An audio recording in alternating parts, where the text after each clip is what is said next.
harus difahami. Memang tidak banyak orang Islam yang paham seperti ini. Kalau orang Islam sakit, suruh baca ini, suruh baca ini. Baca dengan khusyuk pasti sembuh. Ya nanti dulu. Kalau hanya cuma sakit pusing dibacain ya sembuh. Ini pusing biasa. Coba kalau sudah ada tumor, coba kalau sudah ada kanker, coba kalau sudah macam-macam penyakitnya, gula dalam darah tinggi, nggak bisa. Nggak bisa. Karena itu sudah rusaknya organ. Nah inilah harus kita ketahui bahwa belajarlah tidak marah. Belajar benar, nanti tahunya setelah di akhirat. Nggak usah di akhirat, di dunia pun akan tahu. Kalau memang tidak marah, dites. Dan nanti biasanya 1 tahun itu sakitnya apa saja mulai turun. Insya Allah sudah mulai turun, nggak pernah sakit lagi, pegel-pegel, nggak pernah sesek, nggak pernah pusing, nggak pernah. Nah itu kenapa? Mencoba untuk tidak marah sebenarnya. Prosesnya memang di situ. Jadi orang stroke itu ya sama, mau arahnya disimpan, marah tapi diem, disimpan terus sering, stroke lama-lama. Hampir semua penyakit itu awalnya itu dari marah, Ustaz. Hampir semua penyakit awalnya dari marah. Hampir semua penyakit yang saya tangani itu memang marah. Mau stroke, mau jantung bengkak, jantung pembuluh darah jantung tersumbat, TBC, kanker paru, ya jantung bocor semua. Tangan yang nggak bisa diangkat, macam-macam marah. Tangan yang nggak bisa diangkat, saya tanya mana yang sakit sini. Oh, dia merasa hebat, dia bisa melakukan pekerjaan tanpa dibantu siapapun dan dia melakukan pekerjaan itu bisa. Wah itu kan seperti Tuhan akhirnya, ya iya ini tangannya nggak bisa diangkat. Seperti itu, rata-rata memang ada kesombongan, ada marah, ada dan sebagainya, seperti itu. Makanya kita harus belajar untuk tidak marah, apapun bentuknya untuk tidak marah. Insya Allah seperti itu. Bagaimana caranya ketika misalnya kita tahu ada sesuatu yang akan membangkitkan marah, terus kita supaya tidak jadi marah, itu apa yang paling pertama harus kita lakukan, Pak? Jadi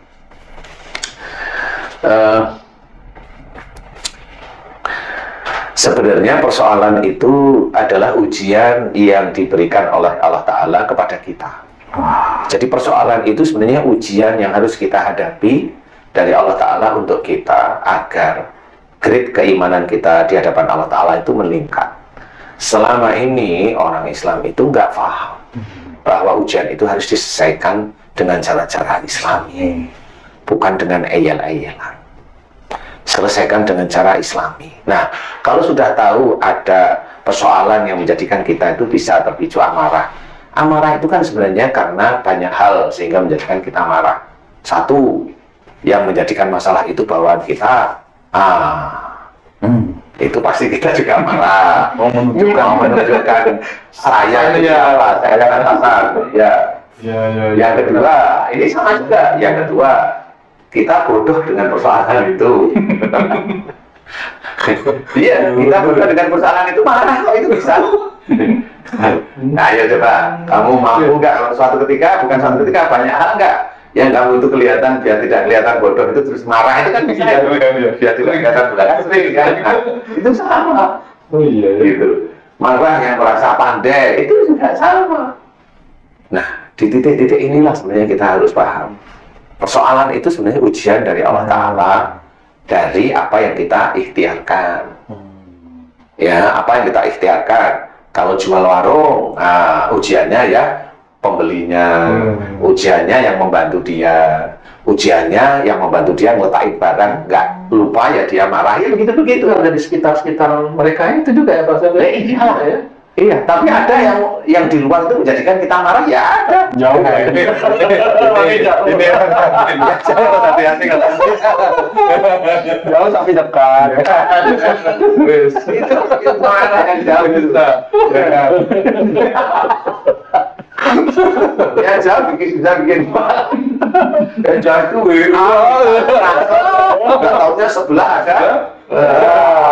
Yang punya HP.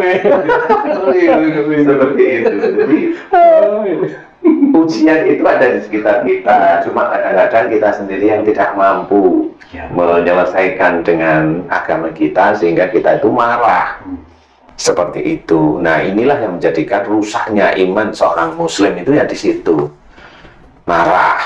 Apalagi banyak hal, dia pintar tapi ujub, riak, bahkan sombong. Itu rusaklah imannya dia. Dan banyak hal sebenarnya. Nah, ini harus belajar mumpung Allah masih menitipkan umur, kan seperti itu. Paling tidak enak itu coba kamu kan udah pensiun nih, Haji J juga ada pensiun, siapa tahu juga sedulur beriman juga ada yang pensiun, atau masih muda, nggak apa-apa ya. Kalau kamu nggak ngelola akhlakmu, tidak ngelola syariatmu dengan baik, kalau kamu dibikin sakit oleh Allah Ta'ala melalui perilakumu, gimana coba? Pusing nggak kamu mau bayar rumah sakit? Pusing banget. Pusing mana nggak ini apa tadi pakai kartu apa tuh BPJS itu? BPJS itu belum tentu semua rumah sakit itu mau terima. Harus ini sakit apa jantung, suruh nanti kembali seminggu lagi. Kan biasa begitu. Saya ada orang teman-teman yang punya BPJS itu suruh kembali nggak ditangani. Ini memang ada. Mau bilang gimana coba? Asal mati kamu tuh, kan gitu. Nah itu harus ada uang cash. Nggak bisa, pemerintah itu nontongin aja itu, nggak boleh rumah sakit, itu kan hanya omongan aja. Pemerintah itu omongan. Di sini kamu harus berpikir, akhlak mau perilakumu harus belajar disesuaikan dengan syariat. Allah menyuruh fa'fu anhum, maafkan mereka. Allah itu menyuruh memaafkan mereka. Berarti di situ ada arti bahwa seorang muslim itu dilarang lu marah. Itu kalimatnya aja, cuma itu aja, maafkan mereka. Itu pasti Allah menyuruh kita itu dilarang marah. Makanya ada hadis menceritakan jangan marah bagimu surga. Itu sebenarnya persamaannya dengan maafkan mereka. Jadi seorang muslim itu sudah dituntun oleh Allah Ta'ala. Makanya kalau ada orang pintar atau ustadz yang bilang marah kok bikin sakit, dia nggak punya literatur. Walaupun dia ustadz, saya bilang dia nggak punya literatur. Loh kan dia ustadz. Makanya tetap saya bilang dia nggak punya literatur. Kenapa? Bacanya kurang dia. Asal ngomong. Padahal kan jelas. Fa'fu anhum, maafkanlah mereka. Itu berarti orang muslim dilarang marah. Wastaghfir lahum, mohonkan ampunan dosa-dosa mereka. Dilarang dendam. Tidak boleh. Makanya kalau ada ustaz bilang sakit kok dari marah, dia nggak punya literatur. Walaupun dia ustaz. Jangan saya senyum-senyum aja sebenarnya. Dia punya literatur karena nggak dipakai otaknya. Nggak pernah belajar simulasi. Kalau kita di teknik kan ada simulasi itu, Pak. Iya, tapi kan beda. Iya, teknikmu sama teknik saya beda. Saya tekniknya lain. Iya, teknik. Kayak ini Pak Jj kan nggak pernah marah ya, Pak. Salut nih sama Pak Jj. Jadi kan kalem penampilannya, Pak. Itu kan nggak ada patung. Jadi sebenarnya gimana, Ji? Kadang-kadang marah. Sudah mulai kapan kadang-kadang marah?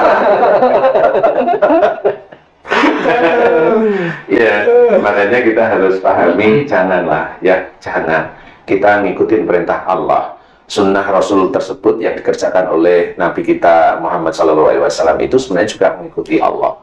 Ya, jadi kita ikutin perintah Allah, kita lakukan sunnah itu benar. Jadi perlu benar-benar harus belajar. Jangan sampai kita itu dihukum nanti di dunia ya, di akhirat iya. Kalau di dunia itu sakit, di akhirat nggak dapat. Oh enggak. Orang diberi sakit itu karena dia itu nggak pernah mohon ampun di titik itu. Belum pernah, dia hanya istighfar aja, istighfar 3 kali, atau istighfarnya hanya global, atau istighfar hanya gaya-gayaan, wallahu a'lam. Saya nggak tahu, tetapi dia tidak belajar bahwa Quran itu petunjuk bagi orang yang beriman. Dan rahmat juga bagi orang yang beriman. Nggak tahu. Jadi inilah yang harus kita ketahui, Quran itu petunjuk. Harus kita belajar, harus itu. Jadi harus belajar sehingga benar-benar nanti Allah itu menilai kita itu baik. Belajar untuk tidak marah mulai hari ini kepada siapapun dan dalam keadaan apapun. Kan kadang-kadang orang itu baru diselip sama orang lain langsung maki-maki, ya itu ada, biarin aja dia nyalin kan gitu. Karena nggak diselip Pak Ustadz, di depan lambat kita udah marah itu nih lambat banget. Iya gitu ya.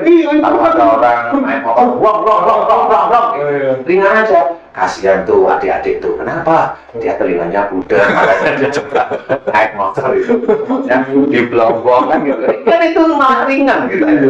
Dia kasihan dia budek. Aduh ngomong, doain ya Allah, beri dia rezeki yang banyak ya Allah, agar dia beli pulau terus dia balapan sendiri di pulau. Itu hanya orang muslim itu ya. Jangan orang maki-maki lu udah salah, ya doain ya seperti itu. Orang Muslim itu seperti itu harusnya, ya. Tidak ngumpat ke sana kemari, fitnah lagi, nggak tahu fitnah. Kalau dia fitnah, tahu nggak dia? Orang yang hobinya memfitnah saya saat ini, mamanya dia puasa, tahu nggak? Bisa aja pada puasanya itu untuk saya. Itu kan dia nggak tahu dia hobinya fitnah itu. Makanya jangan fitnah, harus belajarlah dari agama kita. Oh jelaskan dalam hadis kalau kita itu difitnah oleh orang lain nih, ya, dia ngomong tidak benar tentang kita dan itu disebarkan di jamaah-jamaahnya dia. Nih, saya cerita nih, itu pahalanya dia diberikan kepada kita. Jadi kalau dia puasa di bulan Ramadan, umpamanya, dia puasanya bisa aja malah untuk kita. Makanya kalau saya difitnah itu saya biarin, nggak perlu klarifikasi, nggak apa, saya biarin aja. Kok bisa sabar gitu, padahal Pak Ustadz makannya ya rujak timur gitu, sama kita apa itu lebih bisa gitu ya, itu hatinya. Ya itu karena memang selain makan rujak timur harus belajar bela diri, jadi takut. Jadi orang itu belajar bela diri itu tidak untuk mukulin orang, tapi memang untuk menahan diri kita agar tidak mukulin orang. Itu seperti itu, harus paham, nggak tanggung-tanggung belajar bela dirinya. Nah disitulah harus kita paham. Nanti kalau dia pahalanya habis, dosa kita itu diberikan kepada dia. Lu apa nggak enak? Itu nanti di akhirat. Enak banget kalau saya itu. Itu enak banget. Jadi kita tidak melakukan amal soleh, tetapi amal soleh orang lain diberikan kepada kita, termasuk di jamaah-jamaahnya dia. Serius, itu hadis Nabi beneran kalau itu. Makanya belajar untuk tidak ghibah, tidak fitnah. Jangan. Makanya jangan, harus belajar. Itu yang harus kita ketahui. Wallahu a'lam.